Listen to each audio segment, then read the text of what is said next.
আসসালামু আলাইকুম, কেমন আছেন সবাই? আলহামদুলিল্লাহ আমি অনেক ভালো আছি। তো এই যে বারান্দায় দেখুন আমার কত সুন্দর আলু শাক হয়েছে। আর একটা নামনার জন্য একটা গাছ ছিল। তো এর মধ্যে আমি রান্নাঘরে চলে আসলাম রান্না করার জন্য। তো কাঁকরোল কেটে নিয়েছি, হলুদ, মরিচ গুঁড়া এগুলো আমি ভালো করে মাখিয়ে নিয়েছি, সাথে লবণ। তো এখন এটা আমি ভালোভাবে ভেজে নেব। তো আমাদের মেয়েদের আসলে বাসায় সারাদিন রান্না করা ছাড়া, আমাদের ঘর গোছানো ছাড়া আর কোনো কাজ নেই। আর যদি বেবি থাকে তাহলে তো কোনো কথাই নেই। তো আমার কাঁকরোল ভাজাগুলো এখন আমি একটু উল্টিয়ে দিচ্ছি।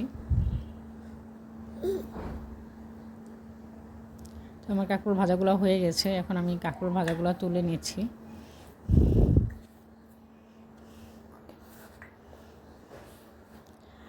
আর গরুর মাংস নিয়েছি, সাথে এই কচুগুলো নিয়েছি। কচুটার নাম আমি আসলে জানি না, মেবি হয়তো ওল কচু হবে।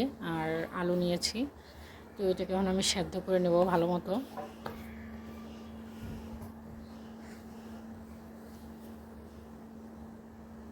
আর এদিক দিয়ে আমি আরেক চুলায় বসিয়ে দিলাম কড়াই দিয়ে মাংস বসানোর জন্য। মাংস কষাতে কষাতে আমার কচুটা সেদ্ধ হয়ে যাবে, আর আলুটাও।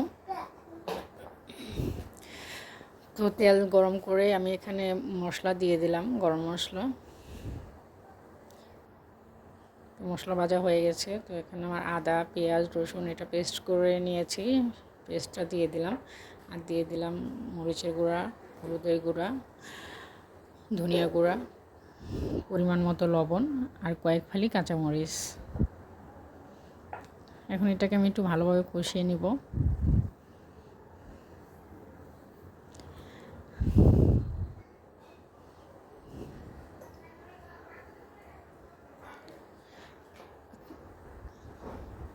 মশলাটা যখন অতিরিক্ত গরম হয়ে যায় তখন আর যদি তেলের পরিমাণটা বেশি হয়, এমনভাবে তেলটা আসলে ছিটে, মানে মশলাটা ছিটে তখন সামনে থাকতো নিজেরও ভয় করে। দেখুন কীভাবে ফুটতেছে মশলাটা।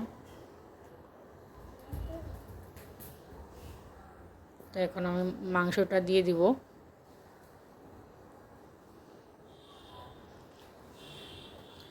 মাংসটা খুব ভালোভাবে আমি কষিয়ে নিব।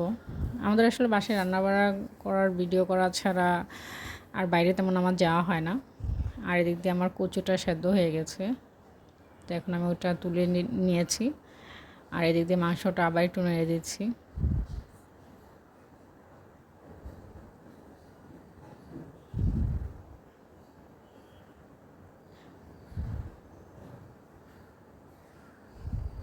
ঢাকনা তুলে বারবার কিছুক্ষণ পর পরে আমি একটু নাড়াচাড়া দিয়ে দিচ্ছি।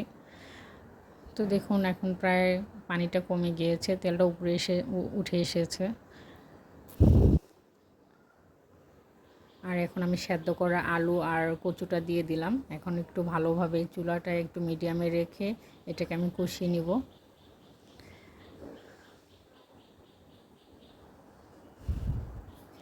এবার একটু চুলা কম করে কিছুক্ষণ রাখবো। আর এদিক দিয়ে পানিটা আমি গরম করে নিয়েছি, গরম পানিটা দিয়ে দিলাম।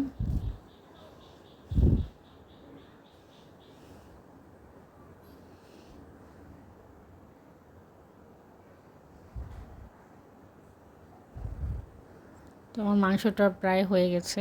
তো সবাই ভালো থাকবেন।